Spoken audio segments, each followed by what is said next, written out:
Hello everyone, welcome to Flow Learning and today we are going to start lecture number 21. Last class के अंदर हमने कुछ conceptual based questions किए थे solve, ठीक है। और आज हम पढ़ेंगे कॉलिगेटिव प्रॉपर्टीज़, लेकिन उनसे पहले कुछ और क्वेश्चंस हैं कॉन्सेप्चुअल क्वेश्चंस के ऊपर। Okay, so let's start.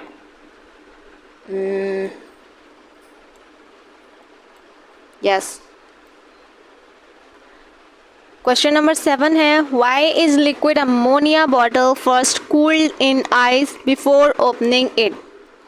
ठीक है, तो देखो रूम टेम्परेचर के ऊपर जो वेपर प्रेशर होता है लिक्विड अमोनिया का वो बहुत हाई होता है, ठीक है। तो इसीलिए उसे पहले कूल करते हैं ताकि उसका वेपर प्रेशर डिक्रीज़ हो जाए और जब हम ओपन करें उसकी लिक्विड अमोनिया को वो स्प्लैश ना हो, ठीक है। सेकेंड क्वेश्चन है, question number 8, two liquids A and B boils at 145 degree Celsius and 190 degree Celsius respectively, which of them has a higher vapour pressure 80 degree Celsius. देखो जो कम टेम्परेचर पे हाई होगा, देखो मतलब जो ज़्यादा वॉलेटाइल है, ओ अगेन आई एम सॉरी, तो फिर से स्टार्ट करती हूँ मैं। Okay, two liquids A and B boils at 145 degrees Celsius and 190 degrees Celsius respectively. Which of them has a higher vapor pressure at 80 degrees Celsius? ठीक है, देखो लोअर द बॉइलिंग पॉइंट होगा ज़्यादा वॉलेटाइल होगा, ठीक है। मतलब जिसका बॉइलिंग पॉइंट कम होगा वो ज़्यादा वॉलेटाइल होगा। तो लिक्विड A जो है उसका कम है और यही होगा, इसका ही वेपर प्रेशर ज़्यादा होगा 80 डिग्री सेल्सियस पे। Okay, when 25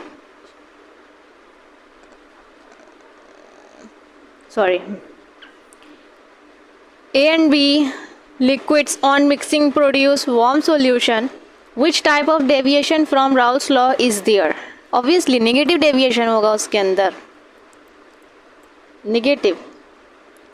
When 25 ml of a liquid A is mixed with 45 ml of liquid B, the total volume of solution after mixing is found to be 69.8 ml. What type of azeotropic is formed? वैसे इसके अंदर maximum azeotrope formed होगा, ठीक है, deviation negative होगा, ठीक है। Change in volume mixing is negative होगा, मतलब ये नॉन आइडियल सॉल्यूशन फॉर्म करेगा with negative deviations, therefore it will form maximum isotropic, maximum boiling isotrope. Okay, why does an isotropic mixture distil without any change in composition? देखो जो isotropic mixture होते हैं जब boil करते हैं उन्हें तो फॉर्म करते हैं वेपर जिनका मोल फ्रैक्शन सेम होता है, जो दो कंपोनेंट्स हैं उनका मोल फ्रैक्शन सेम होगा as present in liquid mixture, ठीक है। जैसे वो लिक्विड में थे वैसे उनका वेपर प्रेशर भी, सॉरी जो मोल फ्रैक्शन था उनका सेम होगा, ठीक है। अब हम स्टार्ट करते हैं एक नया topic, colligative properties. Colligative properties शुरू करते हैं, एक नया टॉपिक है, ठीक है। अब स्टार्ट करते हैं कॉलिगेटिव प्रॉपर्टीज़। ओके,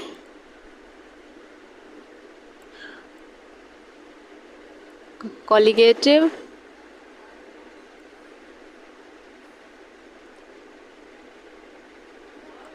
प्रॉपर्टीज, ठीक है। कॉलिगेटिव प्रॉपर्टीज क्या होती हैं? कोई भी सॉल्यूशन है उनकी वो प्रॉपर्टीज जो कि नंबर ऑफ सोल्यूट के ऊपर डिपेंड हो, ना कि उसके नेचर के ऊपर, ठीक है। वही जो है कॉलिगेटिव प्रॉपर्टीज कहलाती हैं। जैसे molar concentration of the solution of the solute, ये कॉलिगेटिव प्रॉपर्टीज हैं, ठीक। तो इसको हम कैसे लिखते हैं? ये जो कॉलिगेटिव है ये एक लैटिन वर्ड है, ठीक है, जो को और लिगेर से मिलकर बना है। को मीन्स होता है टुगेदर एंड लिगेर मतलब होता है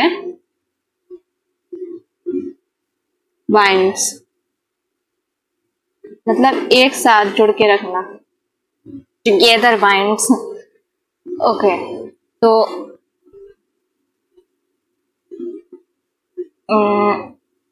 yes, the dilute solutions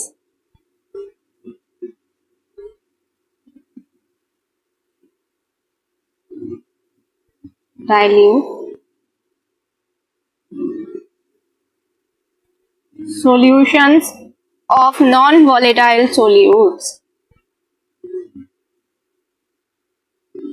non-volatile solutes exhibit certain characteristic properties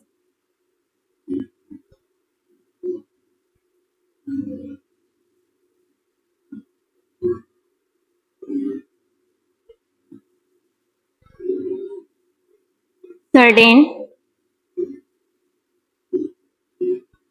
characteristic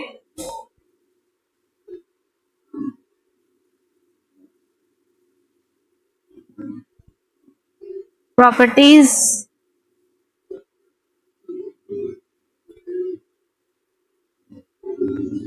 okay, called colligative properties, called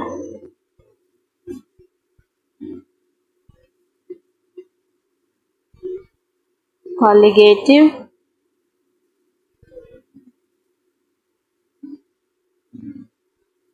properties. ठीक है, और वो कौन सी प्रॉपर्टीज हैं?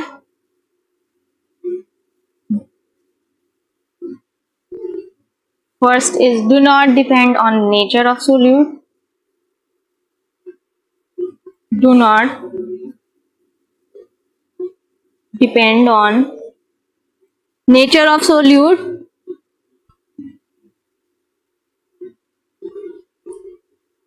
nature of solute, and second is depend on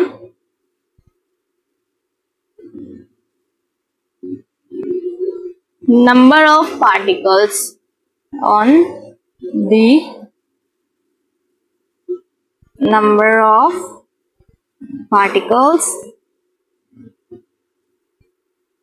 ठीक है, और ये नंबर ऑफ पार्टिकल्स कौन से हो सकते हैं? मॉलिक्यूल्स हो सकते हैं, आयंस भी हो सकते हैं, एनीथिंग मॉलिक्यूल्स और ions.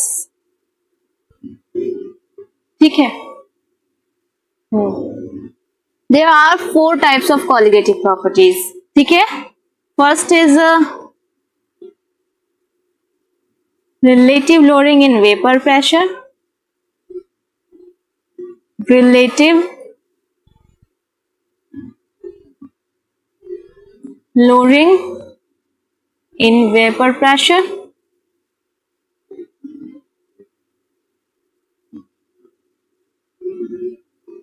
and second is elevation in boiling point,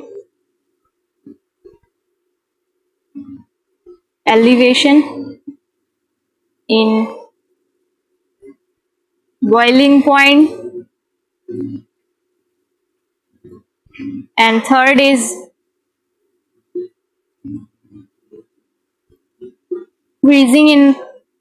depression in freezing point, depression in freezing point।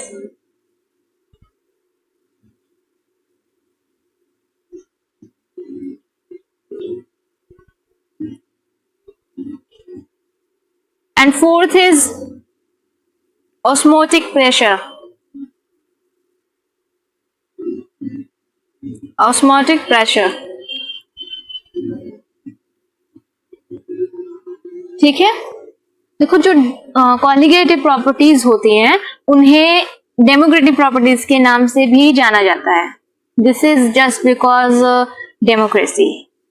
Democracy जिसके अंदर नंबर ऑफ पर्सन्स को काउंट करा जाता है, वैसे ही इसके अंदर नंबर ऑफ पार्टिकल्स काउंट किए जाते हैं। ठीक है, irrespective of their nature। ठीक है, अगर जैसे दो सॉल्यूशंस हैं जो इक्वल नंबर के सोल्यूट पार्टिकल्स कंटेन करके रखते हैं, ठीक है, ए एंड बी, जिनकी मोलर कंसंट्रेशन जो है सेम है, तो दो जो सॉल्यूशन होंगे उनका सेम कॉलिगेटिव प्रॉपर्टीज होगी respective of the nature of A and B. उनके नेचर को नहीं बल्कि कॉलिगेटिव प्रॉपर्टीज उनकी सेम होंगी, ठीक है। अदर वर्ड्स में कह सकते हैं कि relative loading in vapour pressure जो है और elevation in boiling point etcetera, जो कि और depression in freezing point, osmotic pressure, ये सेम होंगे उन दोनों सॉल्यूशंस के लिए। कॉलिगेटिव प्रॉपर्टीज जो होती हैं बहुत ज्यादा यूजफुल होती हैं। Determine the molar mass commonly called molecular weight of the non volatile solutes. First is relative loading in vapour pressure, इसको स्टार्ट करते हैं। Relative loading in vapour pressure, ठीक है,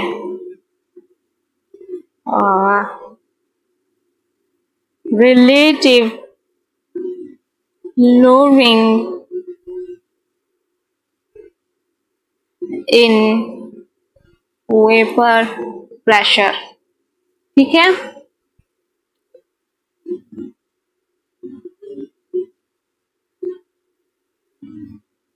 relative loading in vapour pressure,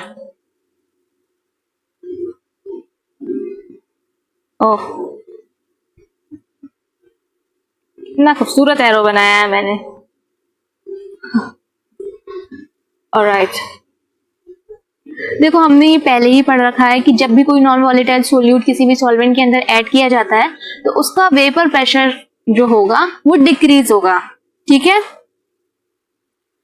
मान लेते हैं कि कोई सोल्यूट है और सॉल्वेंट, दोनों सॉल्यूशन बना रहे हैं, तो सॉल्वेंट का मोल फ्रैक्शन है x1 और सोल्यूट है उसका मोल फ्रैक्शन x2 है, ठीक है। तो P01 जो होगा वो वेपर प्रेशर होगा प्योर सॉल्वेंट का, और जो P होगा वो वेपर प्रेशर होगा ओवर द सोल्यूट का, सॉरी ओवर द सॉल्यूशन का। सोल्यूट तो बनाएगा ही नहीं ना, क्योंकि वो जो है वो नॉन वॉलेटाइल सोल्यूट है जो वेपर नहीं बनाते हैं, ठीक है। सिंस सोल्यूट जो है नॉन वॉलेटाइल है तो इसमें जो भी कंट्रीब्यूशन होगा वेपर प्रेशर का वो सॉल्वेंट का होगा, कंट्रीब्यूशन सोल्यूट का तो होगा नहीं, ठीक। और जिसकी वजह से वेपर प्रेशर जो है सिर्फ सॉल्वेंट का होगा, तो ये इक्वल हो जाएगा कि सॉल्वेंट का जो वेपर प्रेशर है वही ओवर द सॉल्यूशन है, तो P is equal to P01, ठीक है। लेकिन यहाँ पे राउल्स लॉ आ जाएगा, कैसे कि अकॉर्डिंग टू राउल्स लॉ जो वेपर प्रेशर होता है सॉल्वेंट का वही इक्वल होता है product of its vapour pressure in pure states and it's mole fraction. जो कि वेपर प्रेशर है वो किस प्रोडक्ट के इक्वल होता है, जो प्योर सॉल्वेंट का वेपर प्रेशर है इनटू इट्स मोल फ्रैक्शन, ठीक है। तो x1 जो है वो ऑलवेज लेस देन होता है 1 से, तो जो वेपर प्रेशर है सॉल्यूशन का वो ऑलवेज लेस देन होगा P01 से, in a sense vapour pressure of the pure solvent, ठीक है। तो लोडिंग इन वेपर प्रेशर क्या हो जाएगा, change in P1, change in P1 is equal to P01 minus P1, ठीक है। ये जो है ये ओवर द सॉल्यूशन है, ओवर द सॉल्यूशन है, ये है प्योर सॉल्वेंट का वेपर प्रेशर, ये सॉल्यूशन का वेपर प्रेशर है।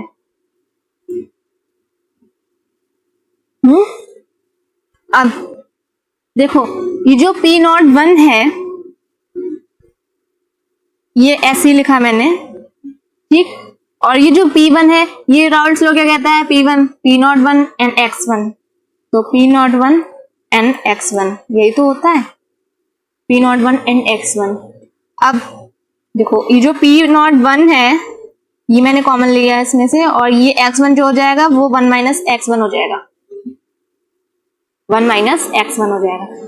और ये आप पहले से जानते हैं कि 1 माइनस x1 जो होता है वो x2 के इक्वल होता है, x2 के इक्वल होता है। तो अब इसको आप इस येलो से करो, तो ये हो जाएगा चेंज इन